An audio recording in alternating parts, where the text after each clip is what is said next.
productivity and lifelong guidance.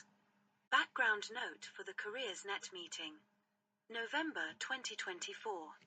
Policy rationale. The impact of LLG is constantly linked to the productivity of a society, an economy, a company, and an individual. This is mostly done indirectly by the LLG professional, for example by highlighting the role of individual adaptability or key competencies. In September 2024, the published influential Draghi report analysed the EU's decades-long competitiveness gap. One chapter zoomed in on the skill gap-related issues. This is one of the selling points where lifelong guidance fits in this context. This short background paper first wants to quote a few relevant points from the report, to draw the attention of the Careers Net member, secondly connects some of the key messages of the report with the impact assessment of lifelong guidance services.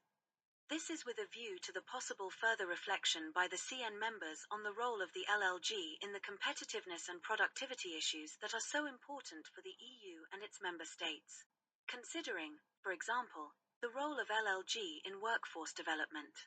The more precisely the role of LLG in an individual's company, community, or society level's productivity can be understood, the more recent and up-to-date the scientific evidence in this regard, the more certain the role of LLG can be in reducing the skill gaps.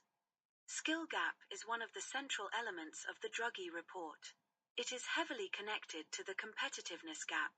Therefore, for the CareersNet network most probably important first to get notified and, secondly to think about a joint answer from the LLG perspective.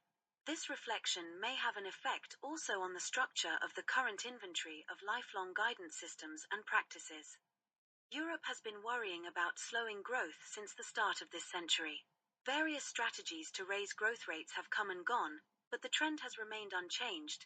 Europe largely missed out on the digital revolution led by the internet and the productivity gains it brought. In fact, the productivity gap between the EU and the US is largely explained by the tech sector. Draghi Report 2024. After the Second World War, the EU experienced strong catch-up growth driven by both rising productivity and a growing population. However, both drivers of growth are now slowing. EU labour productivity converged from 22% of the US level in 1945 to 95% in 1995, but labour productivity growth has subsequently slowed by more than in the US and fallen back below 80% of the US level. At the same time, Europe is entering the first period in modern history in which GDP growth will not be supported by sustained net growth of the labour force. By 2040, the EU's workforce is projected to shrink by close to 2 million workers each year, while the ratio of working to retired people is expected to fall from around 3:1 to 2:1. On this trajectory, growth in Europe will stall.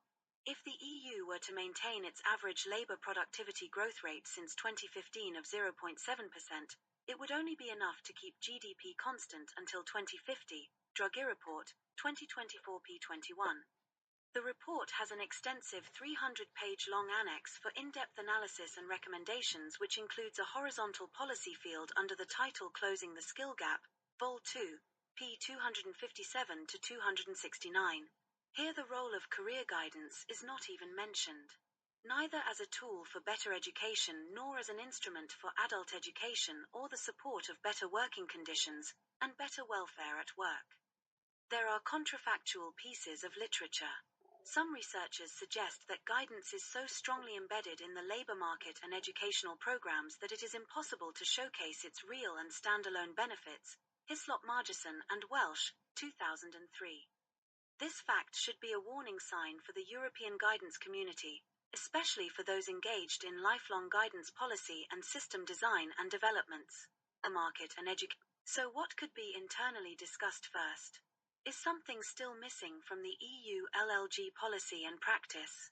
Are we still short of scientific evidence about the role of career development linked to competitiveness and labour productivity? As a horizontal policy field, is lifelong guidance entirely embedded in education and labour market policy initiatives? Even without mentioning different decision-makers will know how to activate LLG to overcome the skill gap challenge, so LLG will remain a hidden element of education and employment policy interventions. If LLG is so implicit, how can its added value be identified? Certain professional discussions most probably need to be revisited and approved by the European LLG community. There are a few ambiguous professional issues where we still need to seek better answers. What is competitiveness? What is competitiveness? The World Economic Forum, WEF, has been measuring it since the late 1970s and provides the following definitions. There are several definitions out there. The World Economic Forum, which has been measuring competitiveness among countries since 1979, defines it as the set of institutions, policies, and factors that determine the level of productivity of a country. Others are subtly different, but all generally use the word productivity. Another way to think about what makes a country competitive is to consider how it promotes our well-being. A competitive economy, we believe, is a productive one. And productivity leads to growth, which leads to income levels and hopefully, at the risk of sounding simplistic, improved well-being. WEF. What is labor productivity?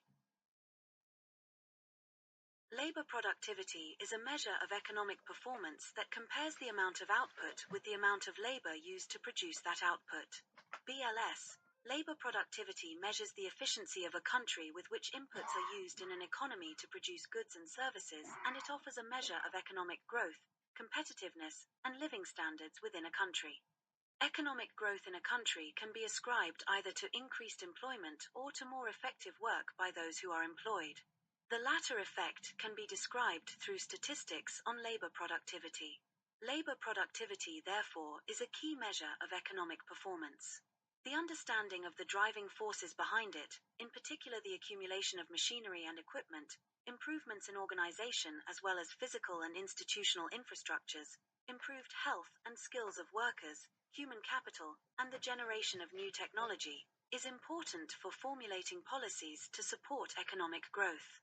Such policies may focus on regulations on industries and trade, institutional innovations, government investment programs in infrastructure, as well as human capital, technology, or any combination of these. ILO. As an example from the Eurostat 2023, labor productivity per person employed and hour worked, EU 27_2020 equals 100. Labor productivity and lifelong guidance.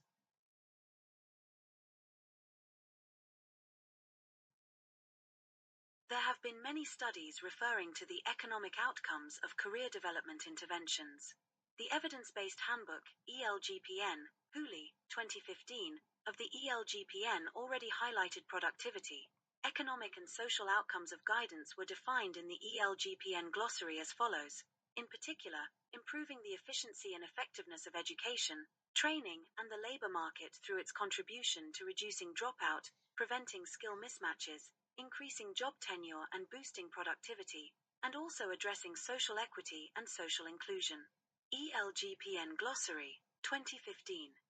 Since that, several researchers have aimed to reinforce the positive role of career development guidance. More recently, a UK report pointed out its supportive role in the workforce development of small and medium enterprises, SMEs.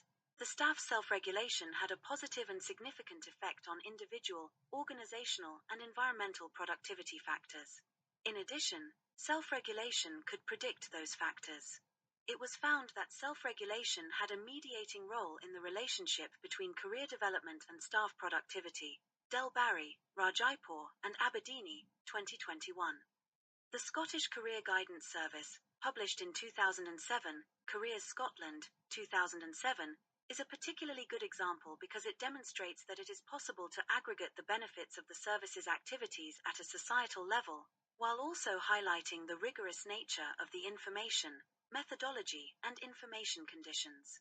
For example, the availability of longitudinal data which can be used for the labor market participation of young school leavers' status in the labor market has been huge in Scotland since 1996.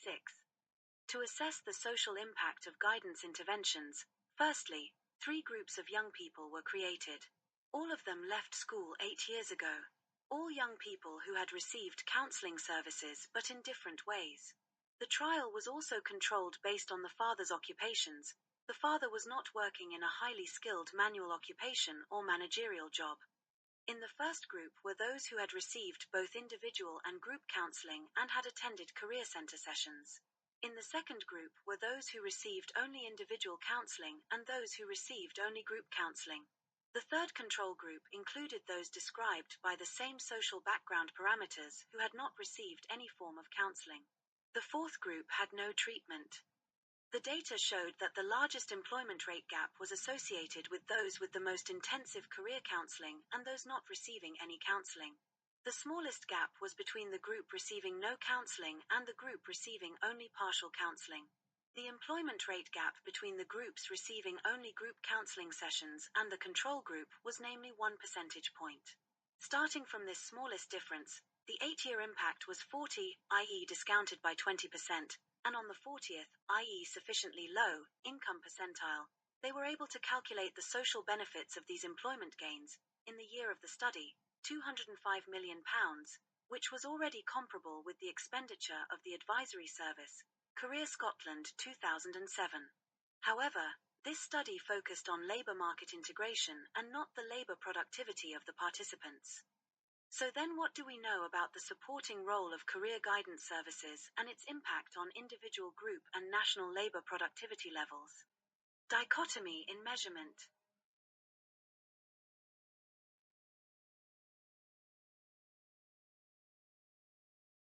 However, an interesting dichotomy in the analysis of the economic impact of career guidance is that, while it seems clear that the activity under study is beneficial, it is very difficult to convincingly justify and quantify it. However, it was considered important that the link between guidance and individual and social benefits should be both verifiable and quantifiable. Beyond the scientific challenge, this has very important public policy implications. First, by making the link explicit, important correlations can be identified which can be used to improve the mechanism of action of interventions. Equally importantly, we can only talk about real benefits if the opportunity costs of the interventions are known, i.e. if the benefits of career advice are greater than those of other, alternative measures, and to make comparisons, the benefits and costs need to be quantified. Haas and Toth, 2009.